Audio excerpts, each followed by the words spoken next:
TNUSRB police constable அதாவது PC எழுத்து தேர்வு முடிவுகள் வந்தாச்சு. நீங்க தேர்வு எழுதியிருந்தா உங்க இதயம் இப்போ எவ்வளவு வேகமா துடிக்குங்கிறது நல்லாவே புரியுது. ஆமா, ரிசல்ட் வந்திருக்கிற இந்த நேரம் ஒரு விதமான பதற்றமும் எதிர்பார்ப்பும் கலந்த ஒரு தருணம். கரெக்ட். சரி, இந்த முடிவுகளுக்கு பின்னாடி இருக்கிற விஷயங்கள் என்ன, அடுத்தது என்ன பண்ணணும்னு எல்லாத்தையும் அலசி ஆராய்ஞ்சிடலாம். நிச்சயமா. இந்த ஆதாரம் வெறும் ரிசல்ட் வந்துருச்சுன்னு சொல்றதோட நிக்கல, அந்த ரிசல்ட்டை எப்படி பாக்குறதுல இருந்து அடுத்து நீங்க எடுக்க வேண்டிய ஒவ்வொரு அடிக்கும் ஒரு வழிகாட்டி மாதிரி இருக்கு. ஆமா. இதுல இருக்கிற ஒவ்வொரு தகவலையும் உடைச்சு அது உங்களுக்கு என்ன சொல்ல வருதுன்னு தெளிவா புரிஞ்சுக்க முயற்சி பண்ணலாம். சரி, முதல்ல இருந்தே ஆரம்பிக்கலாம். எல்லாரும் எதிர்பார்த்த மாதிரி ரிசல்ட் ஒரு பிடிஎஃப் ஃபைலா வந்திருக்கு. அந்த வீடியோவுல சொல்ற முதல் அறிவுரையே எனக்கு ரொம்ப சுவாரஸ்யமா இருந்துச்சு. ரிசல்ட்ட பார்க்கும்போது அவசரப்படாதீங்க, பொறுமையா பாருங்கன்னு சொல்றாங்க.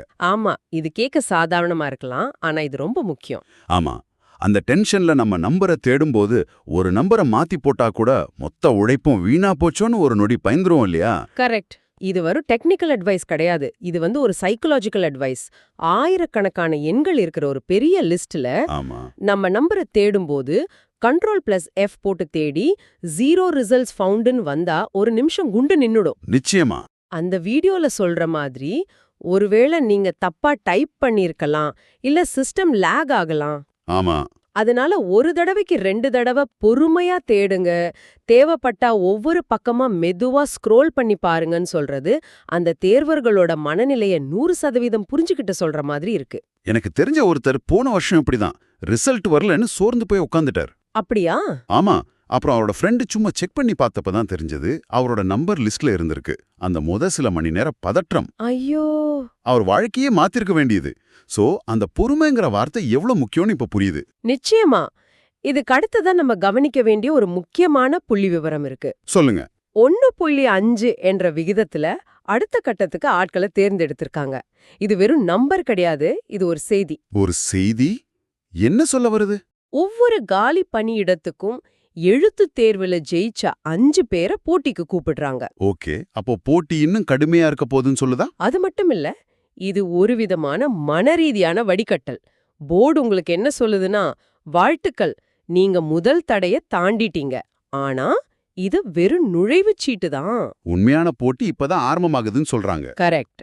எழுத்து தேர்வுல கடைசி மார்க் எடுத்து பாஸ் பண்ண பல பேர் இந்த அடுத்த கட்டத்தோட தீவிரத்தை புரிஞ்சுக்காம கோட்டை விட்டுடுவாங்க. ஆமா.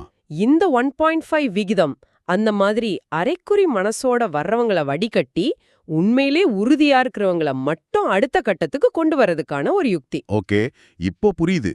இது வெறும் கணக்கு இல்ல, ஒரு மனோதத்துவ விளையாட்டு. சரி, நம்ம நம்பர் அந்த பிடிஎஃப்ல இருக்குன்னு வச்சுப்போம். அடுத்ததா மனசுல ஓடுற கேள்வி ஒண்ணுதான். கட் ஆஃப் தாண்டிட்டோமா? இந்த ஆதாரம் கட் ஆஃப் பத்தி என்ன சொல்லுது? அதுக்கும் தெளிவான பதில் இருக்கு. அந்த பிடிஎஃப் ஃபைலோட கடைசி பக்கத்துல ஒவ்வொரு பிரிவுக்கும் தனித்தனியா கட் ஆஃப் மதிப்பெண்களை கொடுத்திருக்காங்கன்னு இந்த ஆதாரம் சொல்லுது. ஓ, இதுல நல்ல விஷயம் என்னன்னா, ரொம்ப வெளிப்படைத்தன்மையோட குழப்பமே இல்லாம ஆண் பெண் அப்புறம் ஒவ்வொரு சமூக பிரிவுக்கும் கம்யூனிட்டி வைஸ் தனித்தனியா கொடுத்திருக்காங்க. நல்லது. அப்ப நாம மத்தவங்களோட ஒப்பிட தேவையில்லை. ஆமா, உங்க பிரிவுக்கான இலக்கு என்னன்னு நேரடியாவே தெரிஞ்சுக்கலாம். அந்த வீடியோல சில முக்கியமான கட் ஆஃப் மதிப்பெண்களை குறிப்பிடுறாங்க. அதை வச்சு நாம கொஞ்சம் ஆழமா பார்க்கலாம். உதாரணத்துக்கு பிசி, அதாவது பிற்படுத்தப்பட்ட வகுப்புல ஆண்களுக்கு கட் ஆஃப் 55, பெண்களுக்கு 47. ஆனா எம்பிசி, அதாவது மிகவும் பிற்படுத்தப்பட்ட வகுப்புல ஆண்களுக்கு 57, பெண்களுக்கு 50. இதுல உங்களுக்கு ஏதாவது விசித்திரமா தெரியுதா? நல்லா கவனிச்சிங்க. பொதுவா எல்லாரும் பிசி கட் ஆஃப் தான் அதிகமா இருக்கும்னு எதிர்பார்ப்பாங்க. ஆமா, ஆனா இங்க பாருங்க, எம்பிசி ஆண்களோட கட் ஆஃப் பிசி மற்றும் எஸ்சி, அதாவது 56, ரெண்டையும் விட அதிகமா இருக்கு. ஆமாம்ல, இது என்ன காட்டுது? இது நமக்கு என்ன காட்டுதுன்னா, இந்த வருஷம் எம்பிசி பிரிவுல இருந்த தேர்வு எழுதியவங்க மத்தியில போட்டி மிக கடுமையா இருந்திருக்கு. அதிக மதிப்பெண்கள் எடுத்த தேர்வர்கள் அந்த பிரிவுல நிறைய பேர் இருந்திருக்காங்க.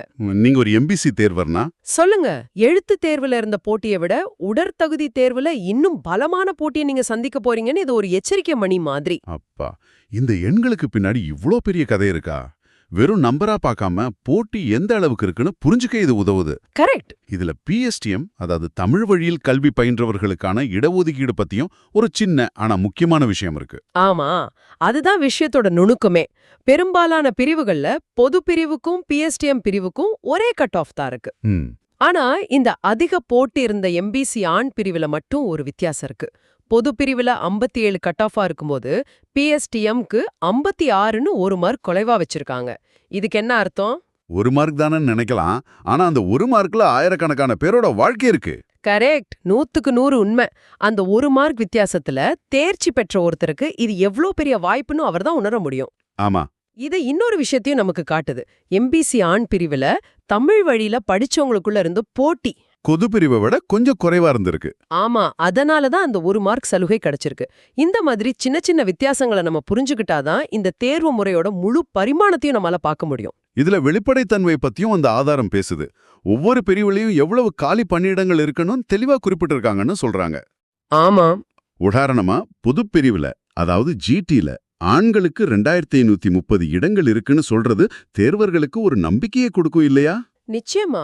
வெறும் கட் ஆஃபை மட்டும் சொல்லாம எதுக்காக அந்த கட் ஆஃப் வச்சாங்கன்றதுக்கு பின்னாடி இருக்கிற காலி பணியிடங்களின் எண்ணிக்கையையும் கொடுக்கும்போது அந்த முழு செயல்முறை மேலயும் ஒரு நம்பகத்தன்மை வருது. ஆமா, ஏதோ கண்ண மூடிட்டு முடிவு பண்றாங்கங்கிற எண்ணம் இருக்காது. கரெக்ட்.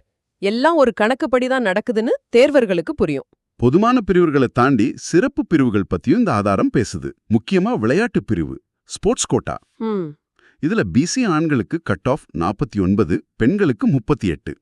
இது பொதுப்பிரிவோட ஒப்பிடும்போது கணிசமான அளவு குறைவு. ஆமா, அது இயல்புதான். ஆனா அந்த வீடியோவில சொல்ற ஒரு அட்வைஸ் ரொம்ப முக்கியமானது. அது ஒரு அனுபவஸ்தரோட அறிவுரை மாதிரி இருக்கு. என்ன அது?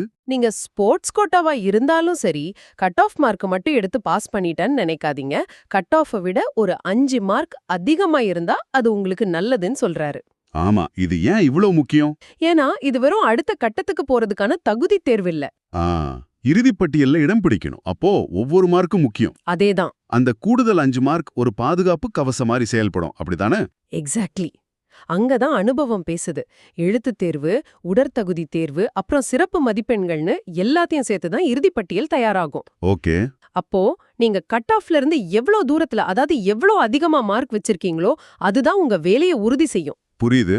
அதனால அந்த அறிவுரை வெறும் தகவலா இல்லாம ஒரு சீனல் ரீதியான வழிகாட்டுதலா இருக்கு. சரி, இதுவரைக்கும் ரிசல்ட்டை எப்படி பார்க்கறது, கட் ஆஃபை எப்படி புரிஞ்சுக்கிறது, அதுக்குள்ள இருக்கிற நுணுக்கங்கள் என்னன்னு பார்த்தோம். இப்போ எல்லாவற்றையும் விட முக்கியமான கேள்வி, நம்ம நம்பர் லிஸ்ட்ல இருக்கு, கட் ஆஃபும் கிளியர் பண்ணிட்டோம். அடுத்தது என்ன? இந்த கேள்விக்கே அந்த ஆதாரம் ரொம்ப அழுத்தமான நேரடியான ஒரு பதில சொல்லுது. என்ன அது? அடுத்தது உடற்தகுதி தேர்வு, அதாவது பிசிக்கல் டெஸ்ட்.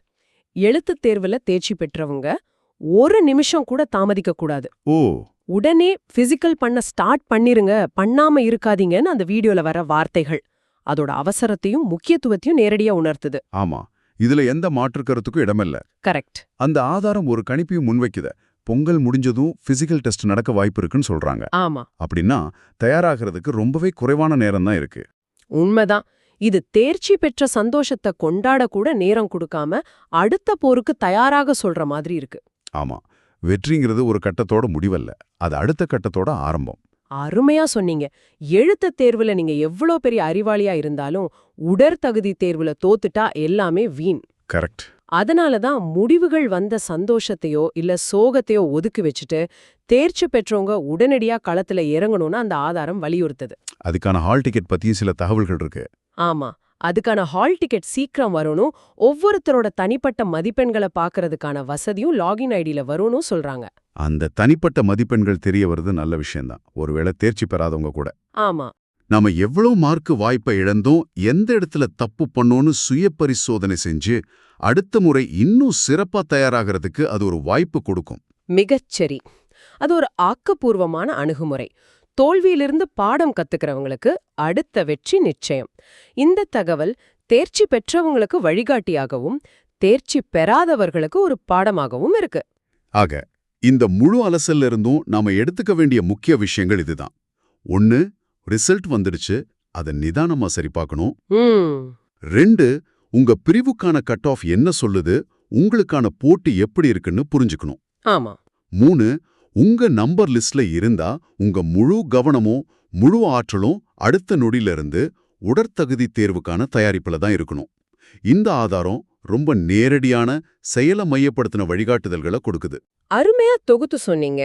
இந்த ஆதாரம் தேர்வு சமயத்துல தேர்வர்களுக்கு ஏற்படுற பதற்றத்தை குறைச்சு அவங்களுக்கு ஒரு தெளிவான பாதையை காட்டுது, என்ன செய்யணும் எப்படி செய்யணும்னு நேரடியா பேசுது. ஆமா, ஒரு வழிகாட்டி மாதிரி.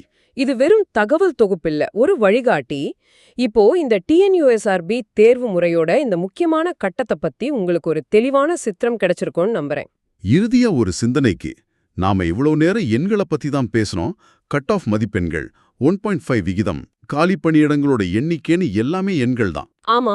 இந்த தேர்வு முறை இந்த எண்களை அடிப்படையா வச்சு சிறந்தவங்களை தேர்ந்தெடுக்க முயற்சி செய்யுது.